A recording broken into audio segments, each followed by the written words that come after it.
বিহারের পাটনার হাসপাতালে কুখ্যাত গ্যাংস্টারকে খুনের ঘটনা, আর সেই খুনের ঘটনায় আনন্দপুরে হদিশ মিলল খুনি গ্যাংয়ের অন্যতম অভিযুক্ত হচ্ছে তৌসিফ। এবং আনন্দপুরের গেস্ট হাউসে তল্লাশি চালিয়ে সেখান থেকে 5 জনকে আটক করা হয়েছে, যার মধ্যে 2 শুটারও রয়েছে। তৌসিফ রাজা ওরফে বাদশা হচ্ছে এই ঘটনার মূল অভিযুক্ত এবং সরাসরি যোগ ছিল তাদের পার্টনার এই গুলিকাণ্ডে।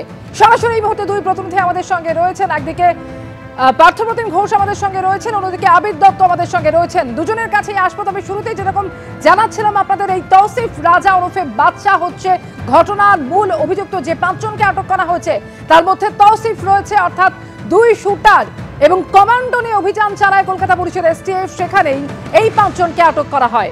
বিরাটির বাসিন্দা এক মহিলাকেও আটক করা হয়েছিল, যদিও জিজ্ঞাসাবাদের পর ছেড়ে দেওয়া হয়েছে ওই মহিলাকে।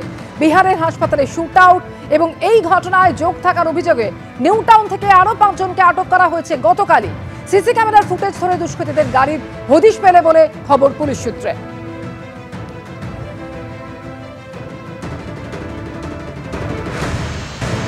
সরাসরি কথা বলবো, পার্থপ্রতিম ঘোষ আমাদের সঙ্গে রয়েছেন। পার্থপ্রতিম, আনন্দপুরের গেস্ট হাউসে তল্লাশি চালিয়ে 5 জনকে ইতিমধ্যে আটক করা হয়েছিল, যার মধ্যে অন্যতম অভিযুক্ত এই তৌসিফ রয়েছে, যাকে সুপারি দেওয়া হয়েছিল খুনের ঘটনার। এই তৌসিফ ছাড়া আরো যাদেরকে আটক করা হয়েছে তাদের পরিচয় সম্পর্কে এখনো পর্যন্ত কি জানা যাচ্ছে? দেখো, একেবারে শুট আউটের ঘটনা গত বৃহস্পতিবার দিন বিহারের পারাস হাসপাতালে পাটনার, এবং সেই শুট আউটের পর অনায়াসেই তারা বাংলায় এসে গা ঢাকা দিয়েছিল। এবং সেক্ষেত্রে গতকাল রাত্রেবেলা একেবারে স্পেশাল অপারেশন হয় কলকাতা পুলিশের STF এর, এবং সেখানে কমান্ডো বাহিনী গিয়ে গোটা যে গেস্ট হাউস আনন্দপুর থানা পায় সেখানে ঘিরে ফেলে। এবং সেখানে গিয়ে তারা যখন হানা দেয়, সেখান থেকে দেখতে পাওয়া যায় তৌসিফ রাজা ওরফে বাদশা, যে হচ্ছে এই শুট আউটের ঘটনায় গোটা টিমটাকে লিড করেছিল, এবং সেই বাদশাকে সেখানে পায় তারা। এবং এর পাশাপাশি বাদশার এক সঙ্গী, এবং এই দুজনকে কিন্তু দেখতে পাওয়া গেছে বলে পুলিশ সূত্রে জানতে পারছি আমরা, বিহার পুলিশ সূত্রে, যে এবং যে সিসি ক্যামেরা ফুটেজে যাদের ছবি ধরা পড়েছে সেই ছবিতে, অর্থাৎ হাসপাতালে ঢুকে যখন তারা গুলি চালায় সেই শুট আউটের ঘটনা। কিন্তু কালকে যখন রেড হয়, সেই রেডে কিন্তু এই গেস্ট হাউস থেকে তাদের কাছ থেকে কোনো আগ্নেয়াস্ত্র সেটা পাওয়া যায়নি। অন্যদিকে বাকি 3 জন, আর মোট 5 জন গতকালকে আটক করা হয়। বাকি 3 জন কারা?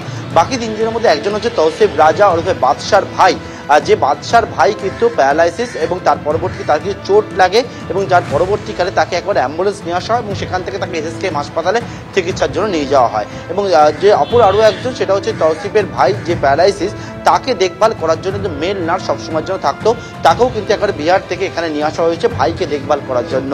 সেই মেল নার্স, তাকেও কিন্তু আটক করা হয়। অন্যদিকে এক মহিলা, যিনি উত্তর 24 পরগনার বিরাটির বাসিন্দা, তাকে সেখান থেকে প্রথমে আটক করা হয়, পরবর্তীকালে রাত্রিবেলা তাকে ছেড়ে দেওয়া হয়েছে বলে আমরা পুলিশ সূত্রে জানতে পারছি। এবং তার ভূমিকাও সবটা খতিয়ে দেখার কাজ সেটা কিন্তু করা হচ্ছে।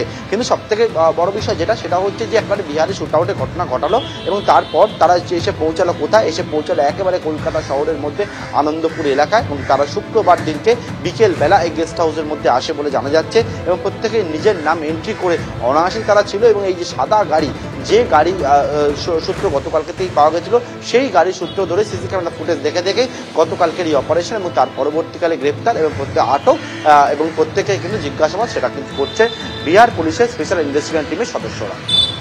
একেবারে প্রত্যেককে জিজ্ঞাসাবাদ করা হচ্ছে এবং আরো সূত্রের খোঁজে পুলিশ। এবং আনন্দপুর থানার একেবারে কাছেই গেস্ট হাউসে বিহারের এই দুষ্কৃতীরা আস্তানাগারে, থানার কাছে দাঁড় করানো ছিল দুষ্কৃতীদের গাড়ি, এমনই খবর পাওয়া যাচ্ছে সূত্র মারফত। এবং সেই গাড়ি সূত্র ধরে বিহারে কয়েদি খুনে 2 শুটারের হদিশ পাওয়া যায়।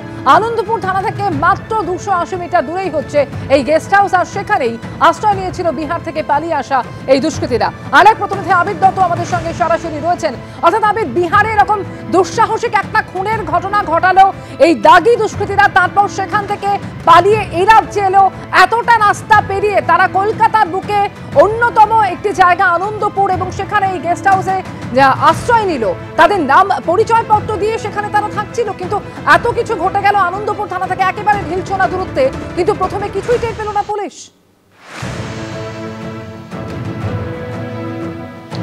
দেখো, সেই জন্যই আরও বেশি তথ্য প্রমাণ সংগ্রহের জন্যই আনন্দপুর থানার পুলিশ গতকালই যে হোটেলের মালিক, তাকে এক প্রশ্ন জিজ্ঞাসাবাদ করেছে, এবং রেজিস্টারও ইতিমধ্যে নিয়ে আসা হয়েছে থানাতে। এবং যেটা খতিয়ে দেখা হচ্ছে, প্রাথমিকভাবে যেটা সূত্র মারফত জানা যাচ্ছে, যে তারা 3 জনের নাম সেখানে লিখেছিল, এবং ডকুমেন্ট যেগুলো দিয়েছিল সেখানে এই 3 জন ছাড়া অন্য কারোর ডকুমেন্টস রয়েছে কিনা, কারণ 5 জন সেখানে উপস্থিত ছিল, যেটা পুলিশ গিয়ে দেখতে পায়, সেগুলো তারা খতিয়ে দেখছেন। দ্বিতীয়ত যেটা তারা মনে করছেন যে গত পরশুদিন থেকে গা ঢাকা দেওয়া হয়েছিল এখানে, যাদেরকে নিউটাউন থেকে ধরা হয়েছে, আটক করা হয়েছে, তারাও এদের সঙ্গে সম্পর্কিত এবং এই ঘটনার সঙ্গে যোগ রয়েছে এরকম সিসিটিভিতে যাদের দেখা যায় তাদের দুজনকে আইডেন্টিফাই করা গিয়েছিল কালকেই এবং তাদেরকে ধরার পরে আরও তারা নিশ্চিত হন। এবং এই যে তৌসিফ যাকে ধরা হয়েছে, সেই তৌসিফ শেরু গ্যাংয়ের একজন সক্রিয় সদস্য। বিহার পুলিশের কাছ থেকে ইনপুটও পেয়েছে পুলিশ। এই ক্ষেত্রে যেটা পুলিশ জানতে চায় যে শেরুর সঙ্গে যেটা আমরা জানতে পাচ্ছি যে চন্দন মিশ্র যাকে খুন করা হয়েছে, শেরু সিংয়ের সঙ্গে চন্দন মিশ্রর রাইভেলরি বা তাদের মধ্যে যে সমস্যা, যে শত্রুতা, তার জেরেই কি এই ঘটনায়, কারণ 2008 থেকে তাদের ক্রিমিনাল ব্যাকগ্রাউন্ড, খুন, ডাকাতি সহ একাধিক অভিযোগ তাদের বিরুদ্ধে রয়েছে। এবং সেই ক্ষেত্রে চন্দন মিশ্র যাকে যাবজ্জীবনের সাজা দেওয়া হয়েছিল, প্যারোলে ছাড়া পেয়ে সেই হাসপাতালে চিকিৎসা করতে গিয়েছিল এবং ঠিক সেই সময় এই পরিকল্পনা করে যে খুনের ঘটনা, সেই ঘটনায় আগ্নেয়াস্ত্র নিয়ে দাপাদাপি করতে যাদেরকে দেখা যাচ্ছে, সেই ব্যক্তিদের মধ্যে দুজন যারা সরাসরি ওই ঘটনার সঙ্গে জড়িত, তারা কলকাতায় এসে আত্মগোপন করেছে। এবং এই ক্ষেত্রে তাদের যে আইডি কার্ড তারা দিয়েছে, কজন আইডি কার্ড দিয়েছে, যেটা এখনও পর্যন্ত পুলিশ সূত্র থেকে, আমরা একটি সূত্র থেকে জানতে পারছি যে 3 জনের নাম রেজিস্টারে লেখা ছিল, তাহলে বাকিদের নাম লেখা ছিল না কারা, কেন, এবং যে 3 জনের নাম লেখা হয়েছিল সেগুলো কাদের, সেগুলোই খতিয়ে দেখা হচ্ছে।